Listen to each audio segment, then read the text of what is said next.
Welcome to the Perception Show. Catch us every Saturday, only on Fiktube at 9 p.m. You can, if you don't have the Fiktube app, you can download it from your Google Play Store, or you find us at www.fiktube.com.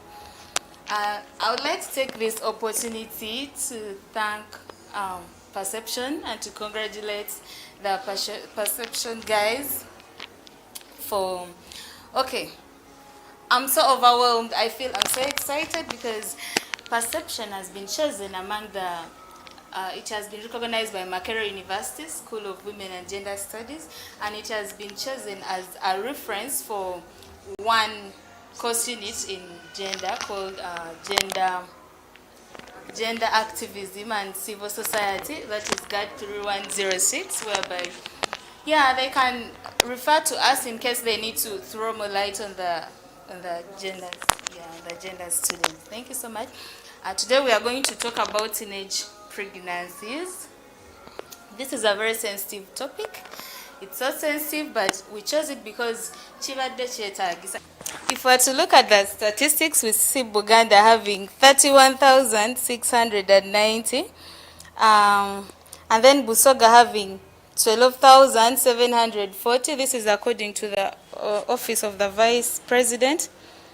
Then we see Rwenzori region. Those are districts like Kasese and Chenjojo having 11,660, and then also we see the Lango region. So we really see like this is a very important topic for us to talk about with you guys today. And then for those that don't know teenage pregnancy, this is like pregnancy of any female from the age of 13 rather to the age of 19. Let me first give my colleagues a chance to say something, maybe to introduce themselves before we proceed. Thank you. Hello, ladies and gentlemen. I greet you all. Welcome to the Perception Show. My name is Sabonipa Lawrence, and I'm glad to be part of this show. Hello, viewers. I'm Kasiri Adam Kad. I'm glad to be part of this discussion today. I hope you enjoy it and get to learn from it. We do these shows with the purpose of teaching something to the community. Like we want to change the conversation, put out there positive conversations that can change our communities. Hello, dear viewers. Welcome to the Perception once again. I'm Esther Mohoza, and I'm back to chat with my friends, but also try to create awareness about teenage pregnancy, because it's a rampant issue that is growing and something that is a disadvantage to the youth at large and to the future of Uganda and Africa to say. So we are here to have our views about it as we try to reconstruct the gender norms, cultures, and what society thinks teenage pregnancy is. Thank you.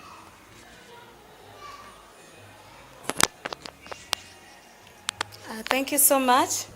Okay, this teenage pregnancy, so it's a very bad act.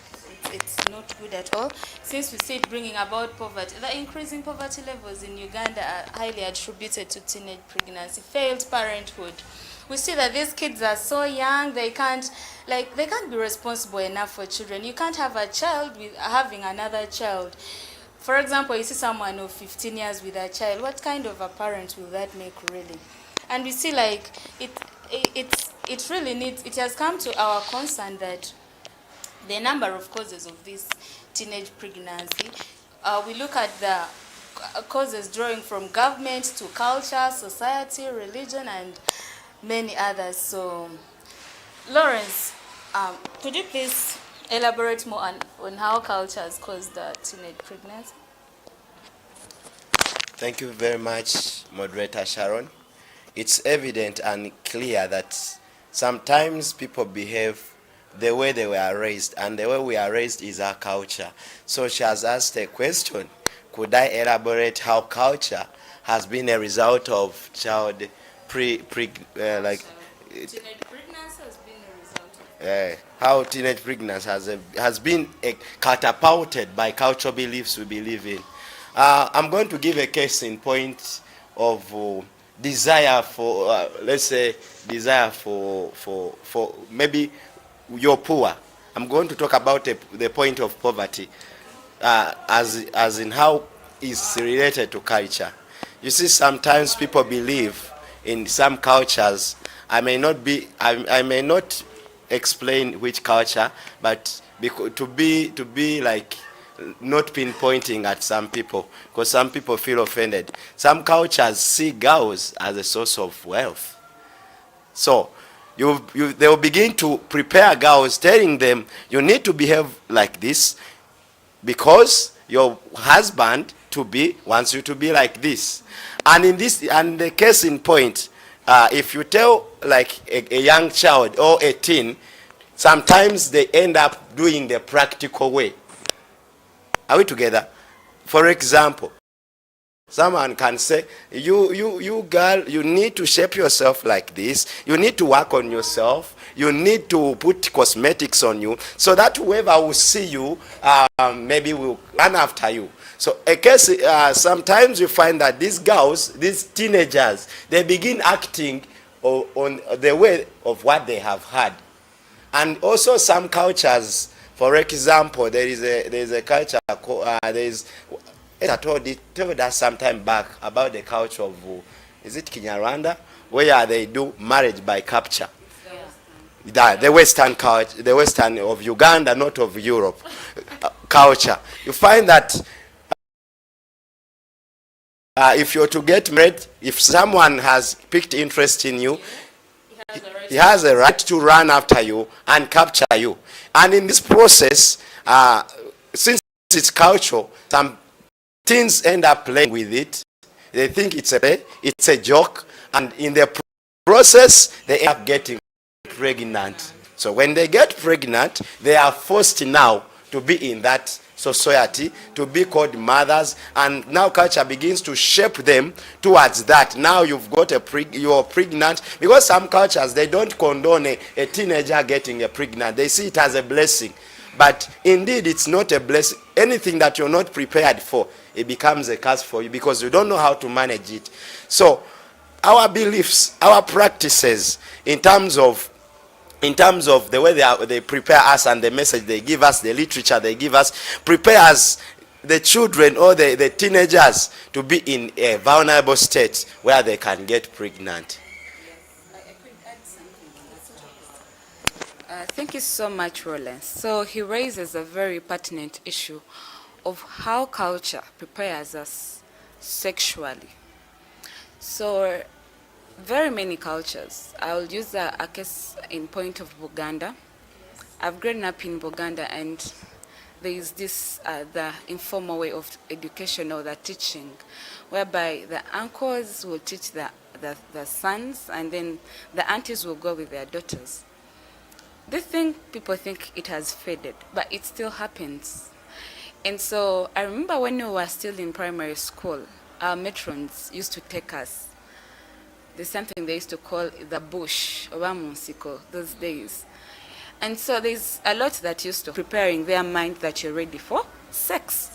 So you end up seeing children or teenagers at the age of 15, 13. Their bodies are already demanding for sex, yet they are young. And so this will go back to culture. And to me, I'll blame the families. We are so much lost into the world of working, whereby dad and mom are working, which is really good. And there is less supervision. Even these practices, a mother is even not into direct supervision, or an auntie, immediate auntie. So they're getting other people to help their children undergo such practices. And they don't know the kind of literature, they don't know the narrative these children are getting out of this practice. And so it has ended up causing teenage pregnancies, because one thing we should agree is teenagers are very inquisitive people. Like, they want to learn. They want to know what is that they're hiding from us. What is that we can enjoy from this whole thing. So I think the packaging should change. The point is about the packaging. These norms, cultures, and practices you're doing. They should Yeah, they should change. How do you package this whole thing? How dare you tell a child of 6, 7 years some things? You already prepare their bodies for something they are not ready for. Right now, a child, a girl, they are graduating at the age of 23 years. But by 6, 7 years, she already knows what they do. She already knows how sex is done. She already knows what is done in whatever. So that thing is actually preparing her mind, yet it's not the right time. So if someone is going to graduate at the age of 23 and by 8 years they already know what to do, you question yourself like, where are we going? So they will practice. They will put their theory into practice, and hence teenage pregnancy. So when we go about the factor of culture, because teenage pregnancy has causes, the social culture factors that bring them, but one supports the other. So I would talk about, to add on his point, the family structures. There's something that happened. You know why I keep on thinking the reason that's why there were many cases of teenage pregnancies during the pandemic in central Uganda. One, it's because of the numbers. There are very many people in central Uganda. But also the structure, the family structure. I will first talk about the structure as in housing, whereby you have one room, as big as maybe this. It is the sitting room, it's the bedroom.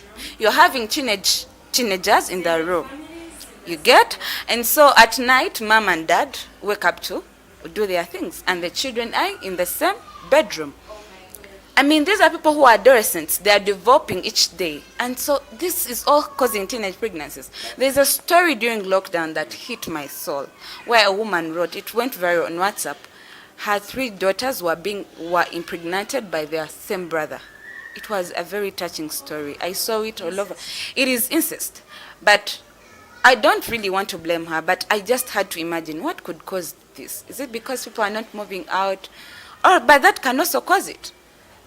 Yes, respect the fact that you're married, you're in the house, but these are adolescents that are developing, and their bodies can react to anything. So I'll catch up later. Okay. Allow me to come in from there, and moderator, please allow me to divert a bit from the culture thing, because I'm not an expert on culture, but I have dealt with the youth on a lot of different levels down there. So for me, what I would say is what is causing teenage pregnancies is like we have done a lot of wrong things for a long time, and we started normalizing them to making them to be right. One of the things I'll talk about is security. If you're a parent and you are busy, you can't even have time for your children. These children will find secure places to where they can put their hearts out. For example, if a teacher calls a student from the main hall when they are in preps time, takes them to the staff room, it will not start by harassing them physically. He will start give them a comfort zone, tell them how beautiful they are, how they are so intelligent that is saving them from the much noise in the other side. So with the time, the security grows, and this girl start feeling secure with the teacher. Because you don't have time, she doesn't discuss such issues with you. So she's discussing every issue she finds with the teacher. With the time, he will start harassing her with the words, and with the time, these words will change to actions where he touches her. And when he harasses her or rapes her or defiles her, she will even fear to report him because she fears to lose a friend. So the point of security, like the parents needs to come in, start making their children feeling secure. Another thing is about like how we live in our communities. For example, in tax parks, vendors on roadsides, they are so used to pulling ladies who are passing by. So kids grow up knowing that it is okay to grab someone on a hand, grab their butts because you want them to buy from you. You pull someone, you want them to enter the taxi. So harassing, that harassing of touching becomes normal with time. So when someone starts harassing her, or when they are not doing that to her, they are kind of missing it because it is part of them. It is part of the society we are growing from. After them touching her Yeah. like that, the feelings are Aha, the feelings when are. they go home, by the time they reach home, Yeah. whoever tells them anything, Yeah. however, Yeah, just give it to whatever. yeah. And this thing is funny. You know, sometimes when you ignore a detail, the smallest detail, The red flags. they become the biggest. We all watch movies. Someone can build a case starting with a small paper like this, and they build this for 7 months. So that's the time people put in to prepare this child before they harass them. Another thing is, I think, is you want to say something? Yeah. Yeah. Okay, I'm sorry for interaction, but as there's something that I've caught up my mind as Esther was talking, and also as you were talking. She talked about congestion. It's just a brief preamble I'm giving. They had already given it. Congestion. This is a vivid story. I witnessed it. It was in my village. You find there was a certain girl. She was in primary 6 and she was 14 years of age. Now, but she had the cohorts, the friends whom they were in the same age. Now, the father got to know they are going to meet boys, not boys, but men at the nearby clubs. So what the father did, the father got angry. The father began to beat her. She was like, how can you disappoint me, my daughter, and you go for men to have intercourse with them? The girl boldly told the dad, my dad, don't beat me. What you also do it with my mom every day when I'm hearing. So now why are you beating me? Yet it's also what you do. Now if you are a parent, what do? You lose what we call moral authority. The father was shocked. Everyone was shocked. And surprisingly, they were nearby a big population because they are near bars. To add something on that, like the issue I told you about security. How secure do these people feel to discuss such topics around you? Before it gets to the point of going out because you do it, if these people were open enough to you, these children would have at least said something to a mother or a father. Like the point of, like, we have to build that security. Take an example during COVID times. Schools had to shut down. Parents had to take their time with their children. Parents were all over social media quarreling that when a school is opening. It's like we have lost the sense of responsibility. Everyone wants someone to grow their child, and everyone has their perspective about life. What you can't feed your child, someone else would feed them because they have more control over them. I have something to add on that. Thank you so much. There's something that came up. I've come to know, I mentored in a girls' home or children. They were teenagers, and basically what we did is to give them psychosocial support. And I've mentored there for 2 years. And one thing I've come up to know is children have wrong information. The point of wrong information about sexuality, about what is done when, is a problem. For example, do you know that culturally or in our families, it's abnormal for a child of 13, 14 to know about family planning? And so when the children come, like when you become their friend and they befriend you and you're free, they begin asking you. Tell them, because they will not have the right information. They will fight to find the information. And that takes me to another point of, we're talking about the congestion of the family. I've come to realize that there are many high cases of teenage pregnancies because families or parents have not taken up the initiative, okay, of preparing their children mentally for these things. For example, there is a lot of abortion taking place, right? But why do we have high numbers of teenage pregnancies? This is a social culture problem. Bw'ojjamu olubuto ogenda kufa, bw'ojjamu olubuto ofusse kive ossa omuntu. You get the wrong information. You're giving them the aftermath of getting pregnant, but you're not telling them what happens for someone to get pregnant. So why do you expect them to know the theory of how someone gets pregnant or how they can actually prevent from pregnancy? For you, obawa ekisembayo bojjamu olubuto ojafuna simanye mizimu tojjamu embuto omwana munyonyole obafuna batyo olubuto omwe right information alyoke yewala okufuna olubuto naye kati gwe omuvumba bwofuna olubuto ojja kuba kiki. It's not helping. Yes, funa mbuto ozaale. So parents, I'll go, there is really a thin line between pregnancy, teenage pregnancy and parenting. Yeah. What I have realized in a recent time is like we as people, we underestimate the power of words, the power of conversations. We don't talk about things, and we fear to talk about uncomfortable conversations. I don't know if it is with our children and even as friends, people lying to each other every day because they are afraid to tell him that you suck at this. Yet it is okay. You can tell them that you are bad at this, but concentrate on this. We are products of what we eat, what we see, and what we listen to. What are your kids listening to? Are you controlling what they are listening to? Are you controlling what they are seeing? Look at the streets. Look at all the streets. All how people are living. When do you get time and talk to your children about how you would like them to live? How would you like to be treated? Treat your children as you would like to be treated when you are older. Because when you grow old, you become young, and these kids have to take care about you. Will you appreciate the same treatment you are giving them now when you're out? Let me, oh my God, this has been something. Whenever you speak something, I get more case studies. Lawrence, I wanted you to also talk about this culture of a woman's office is in the kitchen, so they only educate the boys.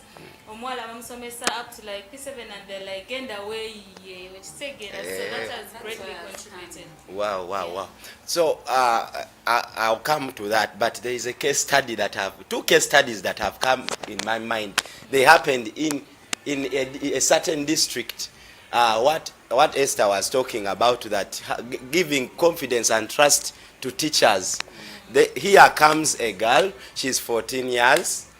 I'll just conceal the names for security purposes and everything. It was in 2009. So a girl goes to the teacher's place, becomes a friend to a teacher, but the teacher is a male. So they reach to a point where the girl had to sleep with a what? With a man, with a teacher. When the parents got to realize, the girl was 4 months pregnant. Then a case went into courts and everything. They ended up giving I call it a simple, I will call it simple because it was not matching with what the teacher had done. So they imprisoned the teacher for 10 years. Why? Because this girl put the trust in the teacher. Now she ended up in wrong hands. Because we parents, we have a tendency of saying the children are studying. They are studying, but there is what we call relevant information and irrelevant information. Like in computer, we have a language that says giggle, garbage in and garbage out. What you input in your children or in anyone's sons or daughter, they'll end up producing that in future. And by the way, they are the very people you find the cycle is recurring. You find that like she was a teenage mother, then after you produce a kid, because it is a cycle, because you don't like parents don't want to talk about the mistakes they did. So in that process, their children end up falling in the same mistake. You understand? Then there is another case study. It's small. A parent she was a woman, told a daughter of 15 years, my daughter, you should not allow any man to sleep on top of you. On top of you. Tokirizanga musajja kwebakanga waggulu. I don't know whether it's the right Uganda, but okwebakako waggulu. So now when we find here there is an old man. He's saying, he's telling the daughter, come, what gives a lot of prizes. You know how sometimes children can mean to get attracted on the things when they don't have them at their home. So the man ends up telling that teenage, you come and I sleep on you. The teenager says, my mom told me no man should sleep on top of me. So she was like, no, okay, if they told you no man should sleep on top of you, come and you sleep on top of me. The girl took the information, she did what?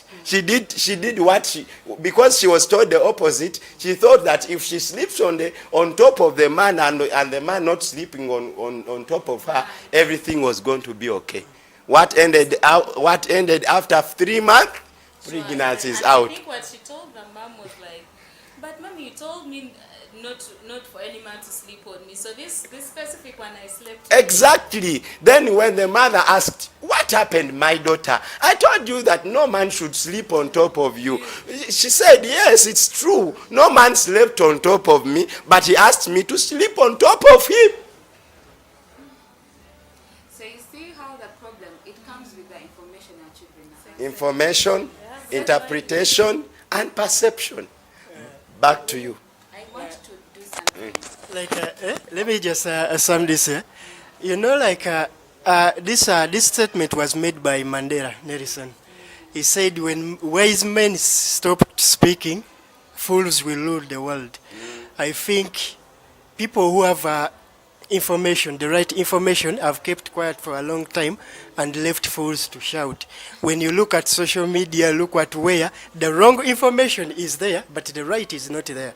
Like I told you, like I'm not an expert on culture, but when it comes to society, I can tell you another thing that, another thing that causes a lot of these early pregnancies is the mothers. And this is an uncomfortable conversation we are not going to talk about. Mothers who work in markets, who vend foods, they hire these other girls who are going to be assisting them. These girls are the most harassed people I have ever seen. But these mothers tell these girls, don't abuse my customers. They are the one who give us money. What happens? When these girls go off, in holidays you call your children who are in holidays to work with you. The same people who harassed the other ones are harassing your kids. Your kids are fearing to talk back because they think that they are securing your job and their school fees. What happens? They get comfortable with it. They start harassing them, having sexual intercourse with them. The same kids go back to school again in a dormitory full of 1,000 others. They pass on what they have learned during the holidays. You understand? It is like finding a dry bush and put one matchbox with light on it. So those are the things that we are not comfortable talking about. Those are things that we are not giving much of attention, but they are causing that on a mass scale. Thank you so much. There is a piece I'm writing about, and I call it the uncomfortable conversations. Since I love dealing with girls, teenage girls, yes, and boys also I do. But, you know, there are some cases that are basically for one gender, and those are girls. And I would take a case of teenage pregnancies. Let me tell you, we might look at many things that would cause teenage pregnancies, but if we solved the micro problems, for example, what he just said, I have an image of a girl growing up at the age of 0 to 12, because at the age of 0 to 12, that's when the children have input. If you're absent in your child's mindset or in their growing up from the age of 0 to 12, there is nothing. You cannot.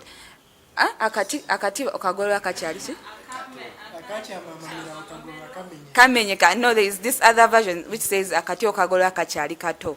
Gezako kagolanga kakuze. Kakolachi? Kamenyeka. So you're a parent who has been absent in your child's life from the age of 0 to 12. And yes, they are now 14 because you're seeing them developing breasts. You want to jump into their lives. You crush them. So the uncomfortable conversations, it is about parenting. My problem is about parenting. So if you're absent in this child's life for 0 to 12 years and you feel you jump into their lives at 14 years, there is a lot they've learned they're supposed to put to practice. Adolescents, put into practice what they've gotten from that age. When I try to coordinate what they were saying, it is basically the information. But at what age do the children actually have the information? What he said is, if the parents, if the teachers, if the priests in churches, I mean all the sectors of society, were doing their best to make sure that they help this child at this youngest age, it would help. But also number two, the self-esteem of children. I found it so wise that to help a girl child, for example, it is to raise their self-esteem, to raise their consciousness, to know that their conscious knows it right, that when a man tells me this, it is not right. Yes. But do you know what society tells them? What do you want to turn out to be? You know, they're telling a boy child. By the way, people think that it is girls who are sexually harassed, but even the boys are. I know of teenage guys or boys who have impregnated. Someone told it such a thing. Yes, peer pressure is coming. Yes, I'm telling you that if parents lose their line of parenting, the peers will teach them. The society will teach them. Social media is busy teaching them if you're really absent into it. So this whole thing is to raise their conscience. What are they aware of? Do they know they are right about their self, their body?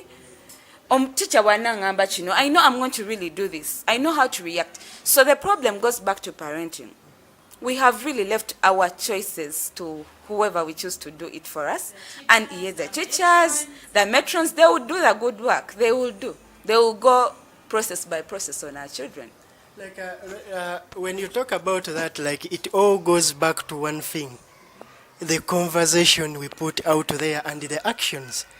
We are products of what we eat, what we listen to, and what we see. Exactly. For example, there are a lot of things that we take for granted, but they are causing this thing at a large scale. Exactly.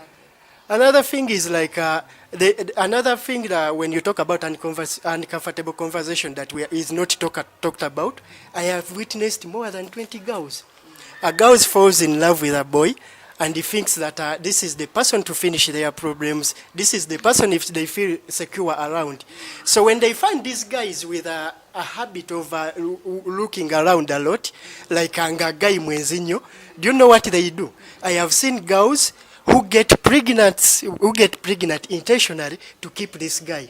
Because they think, yes, because they think, once I get pregnant, he's going to settle. What happens? It ends in more tears that it could have ended in. If we push the conversation over self-esteem, this girl will be motivated to know that I can stay on my own until I find the right person. My security, my financial security is not depending on the man. My security is not depending on the man. My health is not depending on the man. I can work out, I can study something, be good at it and do it and create. We have to create that independence as we also don't forget about the empathy side of it. We have to stay human. I can communicate to you in a calm way, but when I'm meaning what I'm meaning, you do it another time, I slap your fingers, and you get to know that I'm serious. But we can still, I feel like the center to all this is kindness and empathy. Before you do something, ask yourself, if this was your daughter, treat your neighbors as you treat yourself. You understand? What you are doing to this girl, someone else will do that to your daughter. How would you feel? We have to push the conversation into their heads to feel that. Some men are really so, I won't say weird, but I wanted to use another more friendly language. Not to say weird, but we've seen cases of fathers doing the same thing to their very own daughters. Incest. So they find no problem with their daughters being harassed by a neighbor because they can even do that to them. Like themselves. Sorry. No, I'm telling you that talk about the case of uncle. Let me give you this. Let me give this example in refer to that. Okay, there is a video I saw on social media. This girl was sexually harassed by her uncle. Very young girl, around 16 years. Sexually harassed by her uncle in northern Uganda. So when that happens, she didn't get pregnant, thank God. But then she ran out of the house and she reported. Then someone like in the community decided to help her. They went to the LC and all that. Do you know what they said? The LC was like, there is a culture here. In case your uncle rapes you, in case it's incest, they put they put them in a hut, a grass-thatched house, and then they light it on fire. But they leave the doors open, so you all run out through that door, and then automatically you have to forgive your uncle. You pretend like nothing happened, and that's how it ends. And that's their culture. So this is like encouraging incest. It's encouraging the uncles to do more of that because he knows the outcome. They are just going to tell him to get into a grass-thatched house. They light it on fire, and then they leave the doors open. You get it? So culture has played a very, very, very big role in causing these teenage pregnancies. Although the government has also failed in some ways, but then it's 80% is through culture socialization. Because we see like in the ways that government had failed, maybe in decentralizing hospitals in different parts of the country and providing free contraceptives to these children. Giving information about sexual and reproductive health and rights. But this information could also be given by family members. So let's not look at the government entirely in this. The government only contributes like 20% in reducing this, but it begins from your mindset. It begins from the way you perceive these things. So I believe if we work together and change our mindset about how we view certain things, how we look at girls, we don't see girls as commodities to be sold off for marriage. Yes, they have to be with equal access to education, just like the boys.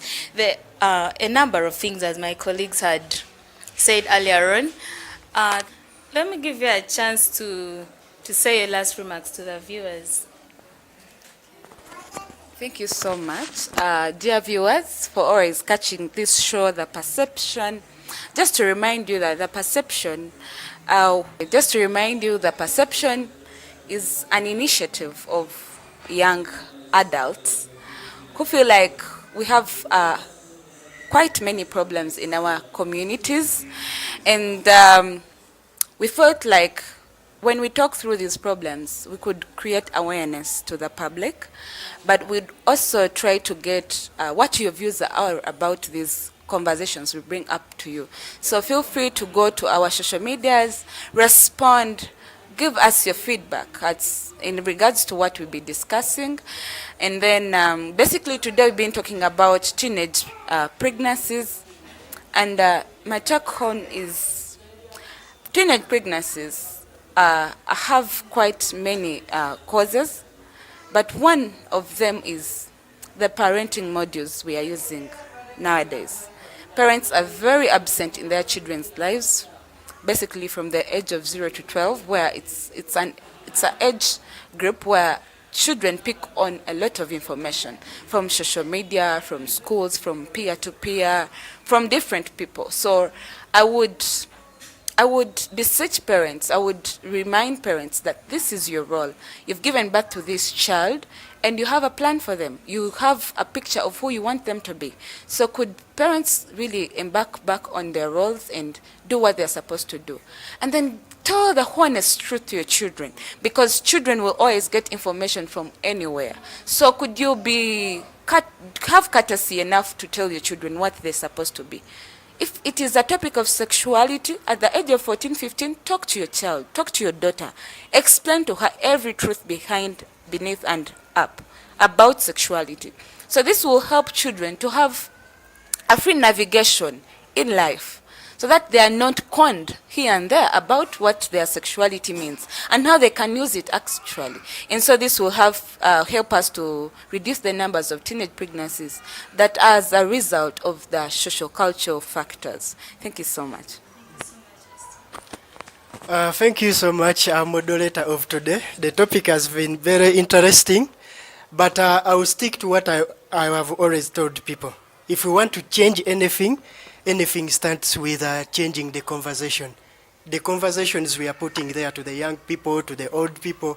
If we change the conversation, people will start like seeing we will start seeing life from another perspective. What are your children listening to? What are your children viewing? What are your children eating? We have to change that.